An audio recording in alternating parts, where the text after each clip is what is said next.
Dragon Ball Z is objectively a really good show, filled with action, drama, and lots of violence. A lot of things that kids, especially young boys, would like, and that's why you're here, that's why I am a fan of this series. However, the fandom has a lot of complaints within the Dragon Ball Z series. And you know what? They're also right because the writer of this DBZ series is notorious for making a lot of improvised changes and just go with the flow of whatever he feels is the best direction for the show. So let's rank reasons to hate Dragon Ball Z. On the S list, we have Furious, followed by Angry. Then we cool off with Justified, followed by Minor Inconvenience. And the last here is going to be Harmless. Basically, things that are introduced in the story that really don't affect any plot or enjoyment. Let's begin with the most controversial transformation in the Dragon Ball Z series, that is Super Saiyan 3. I have no idea why people hate this, but people hate it from the design all the way from its inception. They hate that they were there to see the transformation's journey, they hate that it happened off screen, and they hate really what it represents, which is the ever-growing power creep within DBZ. I am gonna put this in Justified because although I personally like it, I understand that this is the point of the story where it just continued and it really stopped being about drama, it really stopped being about character, it just started being about power and who's stronger than who. Basically, who wields a bigger stick. So for that reason, yeah, it deserves a justification. Up next, something that the fandom is very passionate about, we have Gohan's lost potential. And this is tricky because Gohan really wasn't one of my favorite characters. However, I get it. The build-up for his character development started from way back in the first arc of Dragon Ball Z all the way till the Boo series, and it should have climaxed here. Like, he should have had more importance. So for that reason, yes, I understand. I'm gonna put this in Furious. Up next, this picture represents that death has no permanence. So one of the things that people critique Dragon Ball Z for is that there is no long-term consequence because we have the Dragon Balls, we have a literal reset button. However, I don't think this is the case because they still have that two-death rule, which got negated in the Namek Saga, but the writers still managed to keep the tension even with Dragon Ball present. So I think this goes in Harmless because believe it or not, death still mattered within Dragon Ball Z.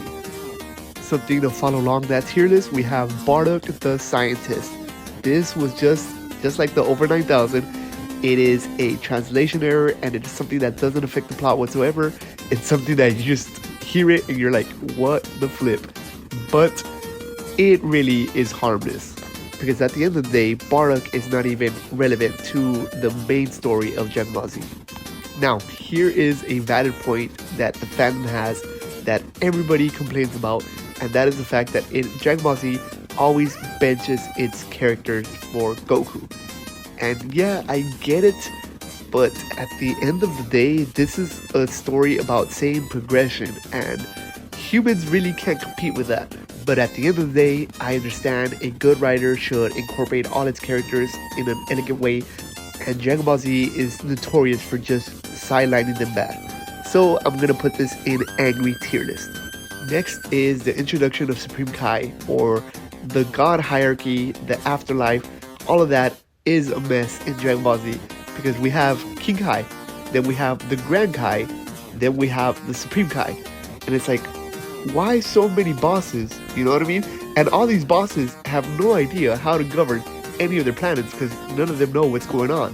This is a personal pet peeve of mine because it makes sense at the beginning, right? We have the Kais that govern the four quadrants, north, south, east, and west, and then we have somebody over them. Yeah, that makes sense. But then we have the Supreme Kai over that one person, and it's like, why?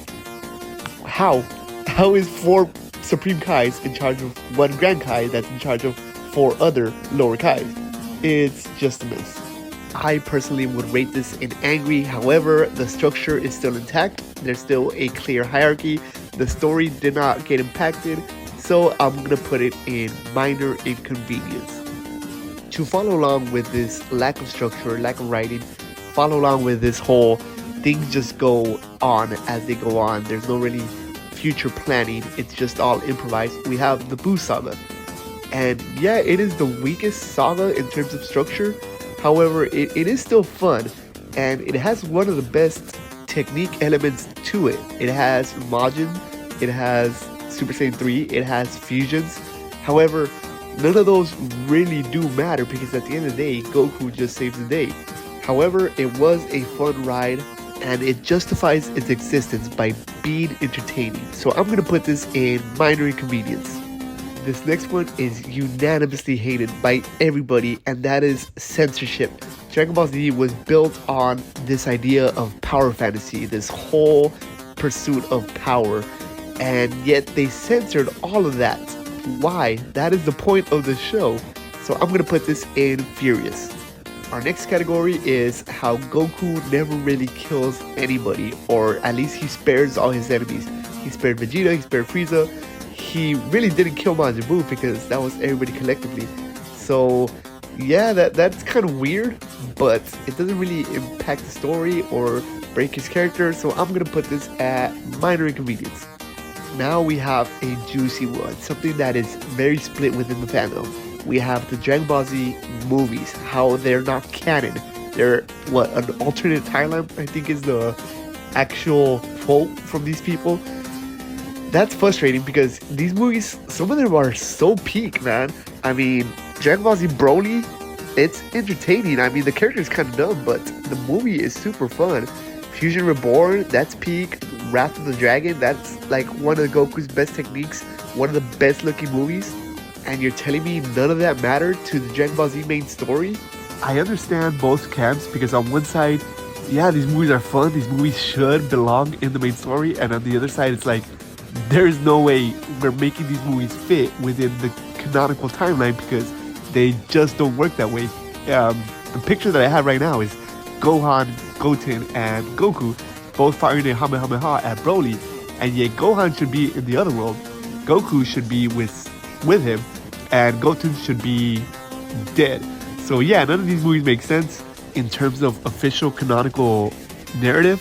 However, they're fun, and if you do enough brain gymnastics, you can make them work. I'm gonna put this at this one's hard. I'm gonna put it at justified. For the same exact reasons, almost the same exact logic, we have fillers. They go in justified as well, only because some of the fillers are so dumpster fire that they don't deserve to be anywhere near the Dragon Ball Z story. But, and huge but, some fillers are so peak, like Goku and Piccolo driving, that why not include them in the main story? So for that reason, yep, justified it goes. Up next, we have one of the things that became a joke within the fandom, that is Goku's parenting. And once again, this is a joke, nothing else. Gohan respects his dad. Gohan wants to do right by people, so he himself chose to go to Namek. He himself chose to train with Goku. And yeah, he was kind of coerced into fighting Cell, but he wanted Cell to be defeated. So Goku's parenting isn't bad per se, it has just been over-exaggerated by the fandom. I'm gonna put this at harmless. Last, we have Goku's power gap with everybody. And I know this is a pet peeve of a lot of people, not mine, but a lot of people think like, why is Goku power scaled to such an extent where he himself is just miles ahead of Vegeta and just miles ahead of everybody else? He basically lapped him 20 times. However, they kept things pretty relevant and they kept everybody within the box. You can even make the argument that Gohan was tied with Super Saiyan 3 at the end of DBZ. So for that reason, I'm gonna put this on minor inconvenience. Goku is the main character of the show, and they still did a good job at keeping Vegeta, keeping Gohan relevant within the story. So that completes my tier list. Like, comment, and subscribe for more. Remember, I have big plans for this channel. I want to do something that is completely out of the norm for entertainment YouTube. So stick around for the journey. It'll be fun.